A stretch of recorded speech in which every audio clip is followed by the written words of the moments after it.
Je ne suis pas obsédée. Je parle au nom de mon humanité. Ouais.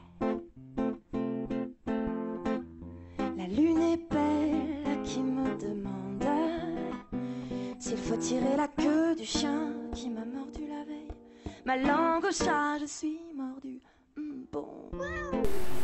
Η Γαλλίδα ηθοποιός Brigitte Bardot είναι ένας θρύλος του κινηματογράφου. Αποθεώθηκε την περίοδο του 1950 με 1960 και έμεινε στην ιστορία για το επιμελώς ατιμέλητο κομψό look της.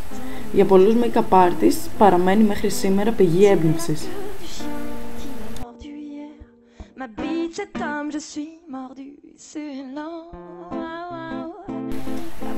Ξεκινάμε με μια καλή βάση για το πρόσωπο, ώστε να έχει διάρκεια το μακιγιάζ μας.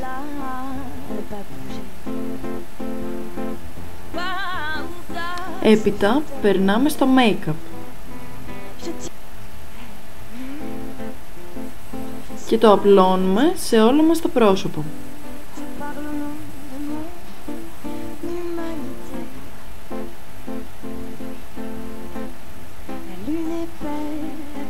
Στη συνέχεια, εάν θέλουμε, τοποθετούμε μία βάση ματιών, ώστε να κρατήσει όσο πιο πολύ γίνεται η σκιά στα μάτια μας. Ψεκάζουμε το πινέλο μας με το Fix Plus, ώστε να έχουμε μεγαλύτερη απόδοση του χρώματος της σκιάς και έπειτα επιλέγουμε το χρώμα που θέλουμε να τοποθετήσουμε στο βλέφαρό μας. Θέλουμε να σχηματίσουμε μία μικρή γωνία και όχι να ανέβουμε πιο πάνω από αυτό το σημείο. Αυτό είναι το σχήμα που θέλουμε να έχει μέχρι στιγμής το μακιγιάζ μας.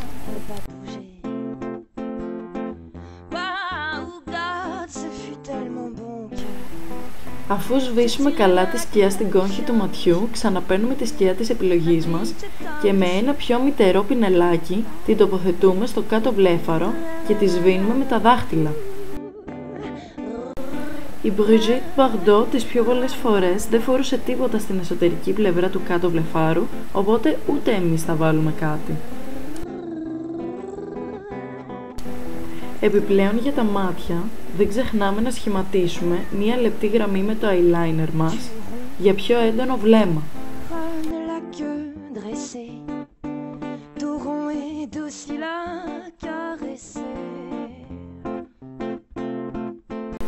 Η Brigitte φορούσε πάντα ψεύτικες βλεφαρίδες. Έτσι και εμείς επιλέγουμε ένα ζευγάρι από εντυπωσιακές ψεύτικες βλεφαρίδες και τις φέρνουμε πολύ κοντά στις φυσικές μας. J'ai craqué, mais quel con. Suis-je chatte à tes côtés? Les graffés, les griffes sous les coussinets. Fidèle et fidèle pour s'y frotter. Ou truffer la pâtée du chien d'appétant dépité. Oh God, ma bite, cet homme me dévore. Mais c'est non, nanana. Comment résister? Rester maîtresse sous tout abandonné. Σετάρουμε το make-up μας με πούδρα και έτσι μειώνουμε τις πιθανότητες να εμφανίσουμε λιπαρότητα κατά τη διάρκεια που φοράμε το μακιγιάζ.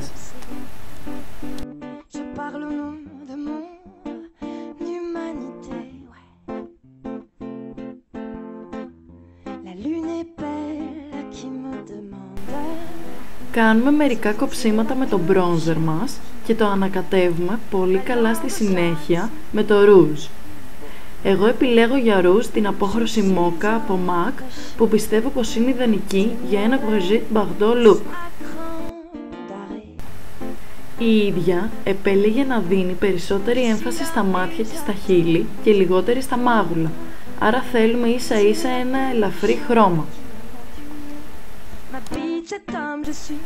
Τέλος, τα χείλη. Η Γαλλίδα ηθοποιός φορούσε πάντα περίγραμμα χειλιών, αν και πιστεύω πως δεν το είχε ανάγκη, αφού εκ φυσικού της τα χείλη της ήταν πολύ μεγάλα. Αλλά τότε ήταν πάρα πολύ της μόδας.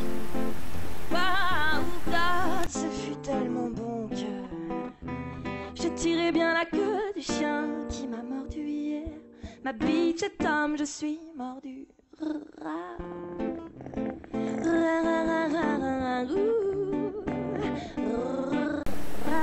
Εάν το δοκιμάσετε, θα χαρώ πολύ να ανεβάσετε μια φωτογραφία σας στο Instagram ή το Facebook ή οποιοδήποτε άλλο social media με hashtag Flashing Diaries.